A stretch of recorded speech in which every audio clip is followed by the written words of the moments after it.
आइए रुख करते हैं अब खबरों की ओर। जोधपुर कैबिनेट मंत्री जोगाराम पटेल जोधपुर के दौरे पर पहुंचे, जहां उन्होंने सर्किट हाउस में मीडिया से बातचीत की।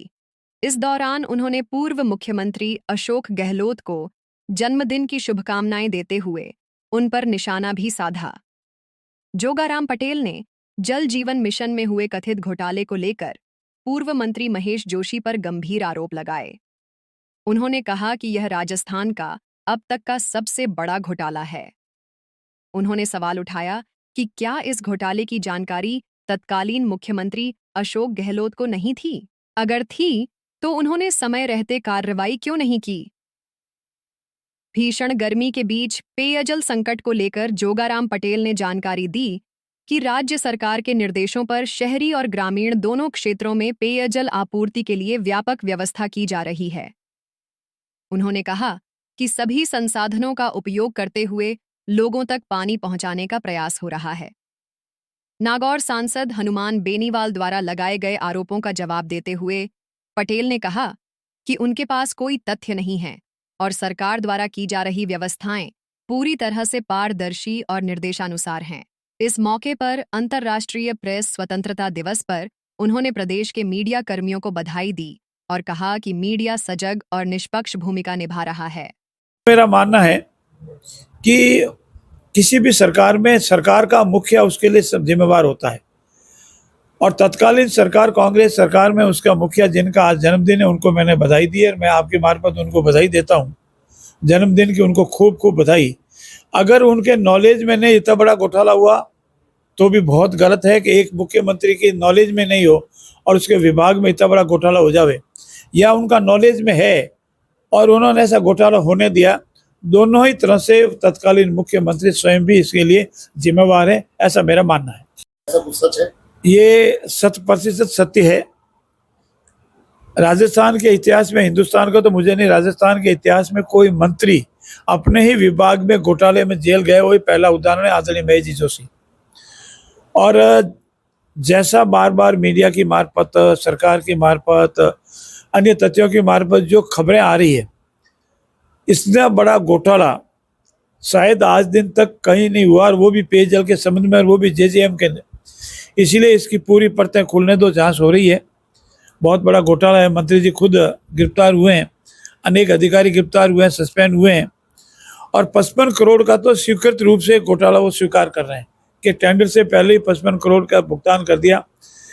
घटिया पाइप लगाना, निर्धारित डिप्थ में पाइप नहीं लगाना, टूटी नहीं लगाना, घटिया किस्म के पाइप खरीदना, जितनी लेंथ है उसे अधिक लेंथ बता देना, ऐसे अनेक घोटाले हुए हैं जिसकी जांच चल रही है। और राजस्थान का सबसे बड़ा घोटाला ये जेजेएम घोटाला साबित होगा। वर्तमान के परिप्रेक्ष्य में सबसे महत्वपूर्ण प्रश्न है, जनता के हित से जुड़ा हुआ है। पश्चिमी राजस्थान में और मारवाड़ में हीट वेव चल रही है। 43, 45, कल 46 तक टेम्परेचर चला गया था। आपको यहाँ देखें तो इतना नहीं लगता है, 43, 42 लगता है। और इस दौरान पेयजल की समस्या में किसी तरह का व्यवधान नहीं हो, नियमित जलापूर्ति हो, हमारे पास जो सीमित जल उपलब्ध है उसका कैसे सदुपयोग और अधिक यदि जनता के बीच में जावे, और जो कंटीजेंसी प्लान आदरणीय यशस्वी मुख्यमंत्री भजनलाल के निर्देश के आधार पर बने, और जैसे कि कलेक्टर ने भी, सभी कलेक्टर को निर्देश दिया गया है कि पूरी तरह से विभाग और जिला प्रशासन सतर्क रहे कि कहीं कोई पेयजल की समस्या नहीं हो। हम लोग भी सब सतर्क हैं, अनेक शिकायतें आती हैं, उनका समाधान करते हैं। और मुझे पूर्ण विश्वास है कि हीट वेव और ये गर्मी का सीजन जनता में पेयजल पशु पक्षी के लिए, जानवर के लिए, सभी के लिए सुलभ उपलब्ध होगा। जितनी मांग है उतना पेयजल उपलब्ध कराएंगे, किसी को तकलीफ नहीं होने देंगे। जैसा कल मेरे साथी विधायक और मंत्री परिषद के साथी आदरणीय के विश्नोई ने इसका स्पष्टीकरण दिया है, उसके बाद कोई विषय रहता ही नहीं। और उनके वक्तव्य के बाद इस तरह से आरोप लगाना पूर्ण रूप से बेबुनियाद व झूठे।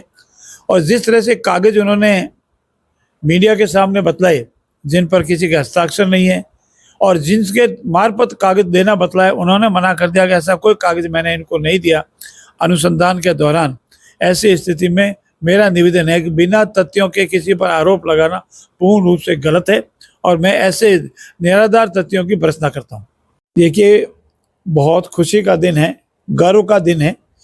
आज ही के दिन हमारा प्रेस की स्वतंत्रता मिली थी और आज़ादी मिली थी। इसमें अलग अलग देशों में अलग अलग था, लेकिन मेरा ये मानना है कि हमारा भारतीय प्रेस मीडिया जो है, चाहे वो इलेक्ट्रॉनिक मीडिया है, चाहे वो प्रिंट मीडिया है, विश्व में अपनी पहचान रखता है, अपने लेखनी के माध्यम से, अपने वक्तव्य के माध्यम से और अपने द्वारा कलेक्ट किए गए समाचारों के माध्यम से।